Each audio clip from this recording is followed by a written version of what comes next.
So now, before we begin our public comment, we'll have the city manager give an update on the Performing Arts Center. Mr. City Manager. Thank you, Mr. Mayor, for letting me do this at the opening, because I was going to include this in my regular section later on the agenda, but I think it's better that we do it now. So I want to give you a quick update, but I want to put it into context as a reminder. So during the last budget cycle, this city was and did confront more than a $9 million deficit. And the city council was presented with recommendations from staff to make very hard decisions.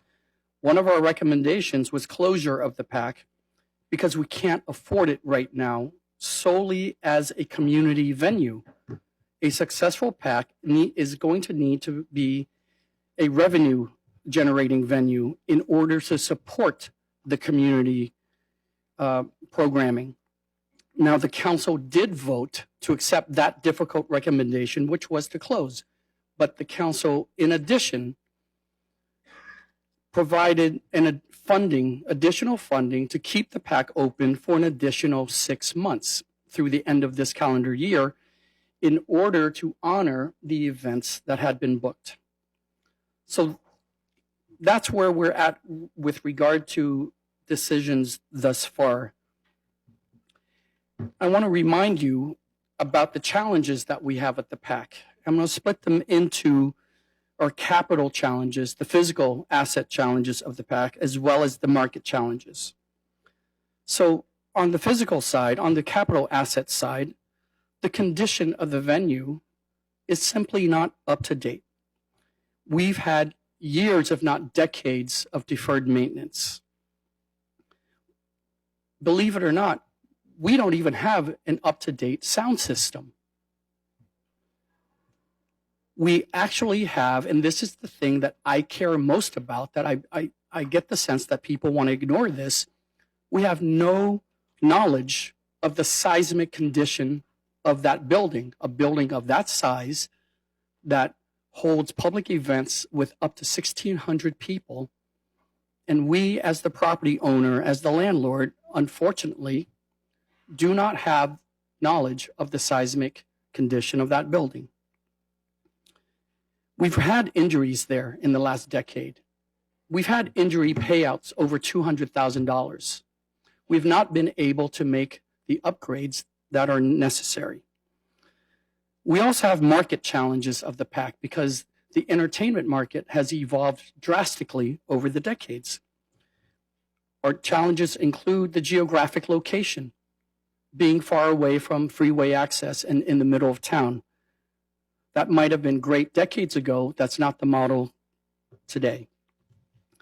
The city as a whole, over the years, has proven its inability to compete in the modern entertainment market. It's not the business that we're in, and we should have never been in it. We also lack basic theater-related amenities.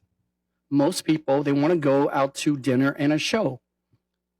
There's a challenge there. We don't have cute little restaurants adjacent to the venue. We don't have brew pubs. We don't have wine bars. We don't have ice cream shacks, whatever it is that everybody likes to enjoy these days when they go to some sort of theater event.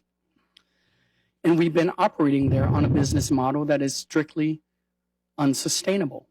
So under those conditions, I did make the difficult recommendation to close the PACC. Now, all along, I've been thinking through with staff, how do we, in the big picture and in the long run, how do we save the PACC? So during the fall, we went and issued a formal request for proposals, an RFP. During that process, we received 3 responses. And we didn't receive responses from the major companies, which is a first indication to me about where we stand in the entertainment market. We interviewed 2 of the applicants, and we selected 1. During the negotiation process with the one that we selected, we brought an update to a city council committee, and as all applicants would do, they watched the meeting and they did their own reading of the tea leaves of Oxnard, and they decided to withdraw. So the process in the end yielded nothing. We worked for a few weeks to try to re-engage with them, but that didn't work out.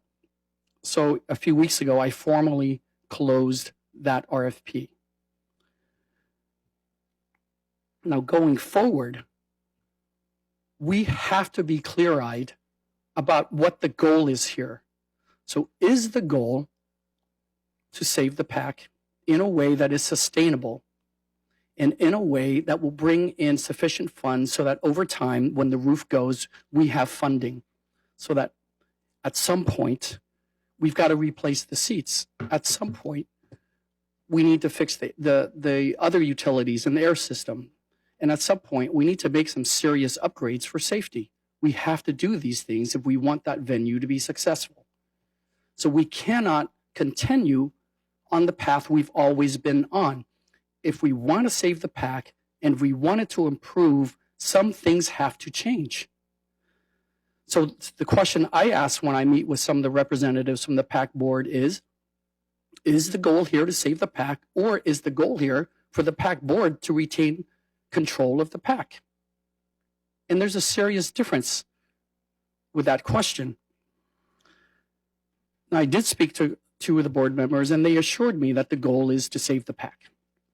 So going forward, I'm in discussions with Sterling Venue Ventures right now, because their expertise would be to book and operate the theater, the large venue.